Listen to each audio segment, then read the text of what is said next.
Iya, Assalamualaikum warahmatullahi wabarakatuh. Terima kasih bertemu lagi dengan saya Muhammad Syafiuddin. Saya adalah mahasiswa PPG dalam jabatan Angkatan 1 tahun 2021, di mana LPTK yang saya pilih yaitu Universitas Pendidikan Indonesia. Oke, kali ini saya akan membahas mengenai kegiatan belajar satu yaitu jaringan komputer. Eh, dengan dosen yang membimbing kami adalah Bapak Edi Prasetyo Nugroho.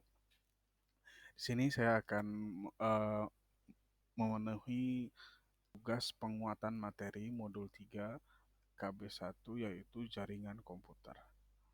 Oke, lanjut.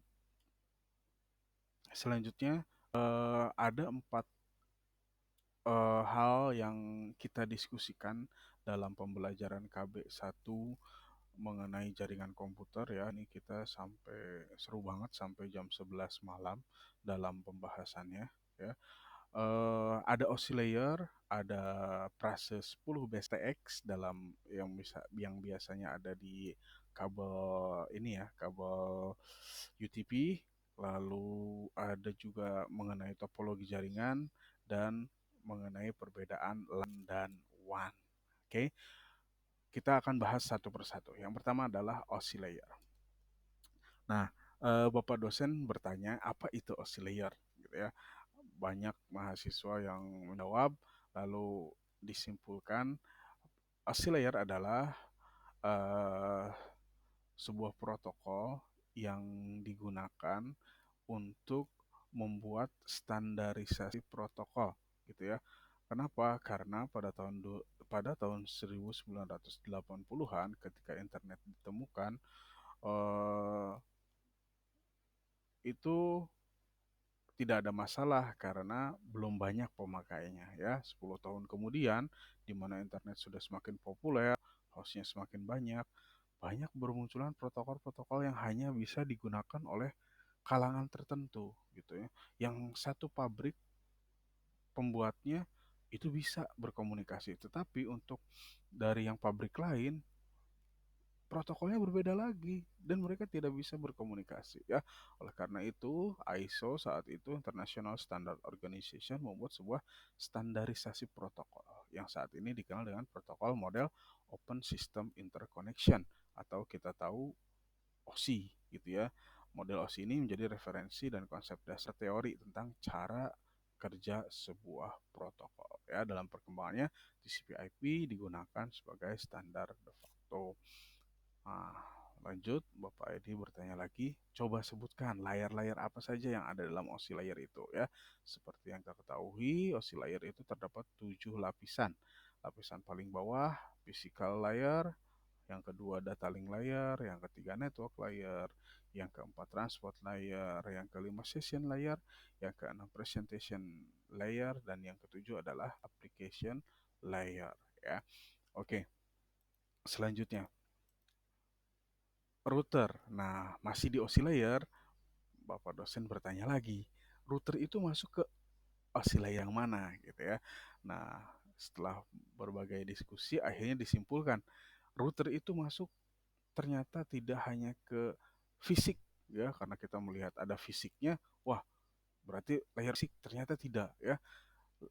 Router juga masuk ke layer data link karena dia dia bisa switching juga gitu ya. Dan fungsi utama dari router adalah membuka jalur atau membuka rute mencari jalan. Nah, berarti fungsi utamanya adalah di layer network. Jadi, router itu ternyata masuk ke 3 layer sekaligus, yaitu physical layer, data link layer, dan network layer ya. Seperti itu. Selanjutnya, ah, eh, ketika membahas kabel, di kabel UTP itu ada tulisan 10 base TX. Nah, Bapak dosen bertanya, apa sih makna dari 10 base TX itu, ada yang tahu nggak? Nah, di sini agak alot nih, agak lama gitu ya. Bertanya ke beberapa mahasiswa, ada yang salah, ada yang benar, ada yang cuman depannya doang yang benar, ada yang belakangnya doang yang benar ya. termasuk saya juga sempat menjawab, ya walaupun salah gitu ya, tapi nggak apa-apa. Akhirnya disimpulkan setelah lama mendapat masukan dari berbagai mahasiswa, disimpulkan oleh Bapak dosen, 10 BSTX adalah sebuah standar yang digunakan untuk mengimplementasikan jaringan berbasis teknologi internet. 10-nya maksudnya adalah 10 Mbps kecepatan yang bisa diangkut, ya.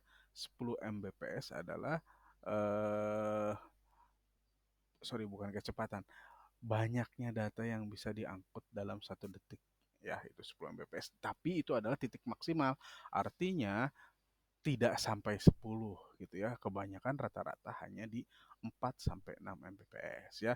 Lalu ada base, frase base ini eh, menunjukkan apa gitu ya.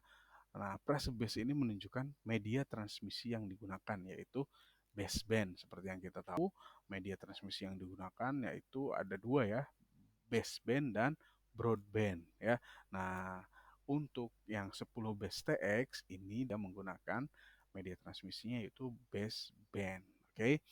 Lalu terakhir adalah huruf TX-nya. Nah, huruf TX ini menunjukkan apa? Huruf TX ini menunjukkan kabel yang digunakan, jenis kabel yang digunakan ya. Di sini menggunakan jenis kabel twisted pair ya. Twisted pair itu seperti yang kita ketahui ada dua juga. Ada yang unsealed twisted pair ya, kita tahu UTP, ada juga dengan sealed twister pair atau STP ya. Nah, biasanya kita kalau pakai yang 10 Mbps itu eh, kita memakai yang UTP ya, tetapi jarang juga digunakan karena sekarang sudah fast Ethernet, kebanyakan pakainya 100 base TX ya.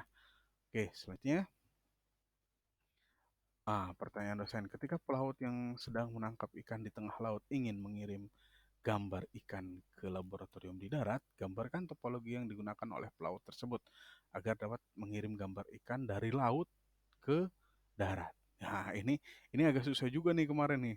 Banyak yang mengirimkan gambar, banyak macam-macam. Ini saya penyempurnaannya nih. Cuman nggak tahu ini harus divalidasi juga oleh Pak Edi ya, harus divalidasi apakah betul apa salah gitu ya. Karena ini saya coba menyempurnakan dari gambar terakhir yang kemarin dibahas. Pertama dari HP yang ada di tengah laut otomatis kan tidak bisa langsung berhubungan ke BTS karena di tengah laut nggak ada sinyal sama sekali ya. Satu-satunya cara adalah berhubungan dengan satelit. Nah, di tengah laut itu biasanya kapal-kapal itu sudah ditanam antena parabola ya untuk berhubungan dengan satelit. Nah, jadi caranya adalah handphone masing-masing handphone yang akan mengirim gambar itu berkomunikasi dengan antena ya. Dari antena tersebut kirim datanya ke satelit, dari satelit diterima BTS di darat, lalu ini BTS lewat router lalu terhubung ke lab yang ada di darat ya. Ini sebenarnya entah betul atau tidak gitu, ini saya hanya sedikit mencoba-coba gitu ya. Karena kemarin yang terakhir itu adalah dari HP langsung ke BTS, BTS ke di tengah lautnya itu dari BTS ke satelit gitu. Sementara saya pikir di laut kan nggak bisa nemu sinyal baik itu GSM ataupun ISP kan. Oleh karena itu saya coba red lagi. Sebenarnya kemarin saya sempat ngegambar, cuman karena sudah jam 11 malam, teman-teman juga di grup WA sudah eh, pada tepar gitu. Jadi saya ketika ditanya ini gambar siapa, saya diam. Saya diam.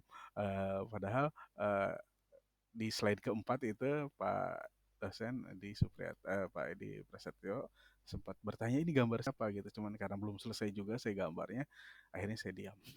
Nah, di sini saya coba menjelaskan, semoga bisa diterima gitu ya, dan betul gitu ya. Saya butuh validasi juga dari Pak Edi. Oke, selanjutnya yang terakhir itu perbedaan LAN dan WAN gitu ya. Perbedaan mendasar apa sih dari LAN dan WAN itu? Ternyata tidak hanya teritorial gitu ya. Kalau hanya teritorial, kita tahu LAN itu cuman lokal yang satu kantor gitu, sedangkan WAN yang luas di seluruh dunia bisa mengakses. Nah, Banyak kejadian sekarang kita berkomunikasi justru dalam satu kantor pun memakai WAN, tidak memakai LAN gitu.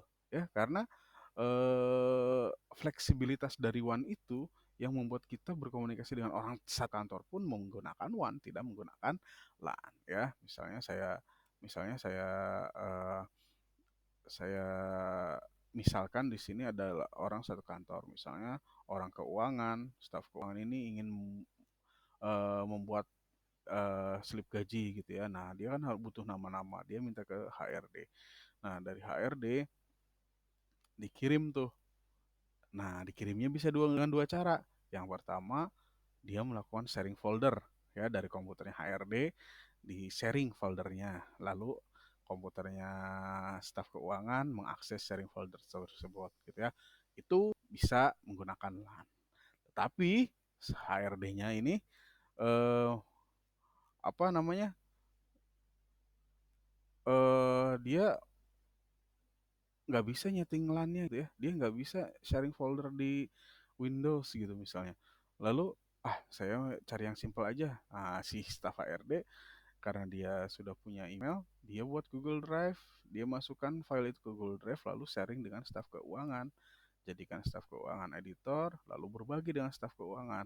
Staf keuangan mendownload file dari Google Drive, lalu staf keuangan mengaksesnya dan merubah memodifikasi datanya. Nah, itu menjadi one gitu. Walaupun mereka dalam satu kantor bahkan mungkin berdampingan duduknya gitu ya. Tetapi karena dia menggunakan fasilitas Google Drive gitu ya, dia otomatis menggunakan WAN ya. Penggunaan jaringan WAN itu biasanya ditandai dengan penggunaan router dalam topologinya ya.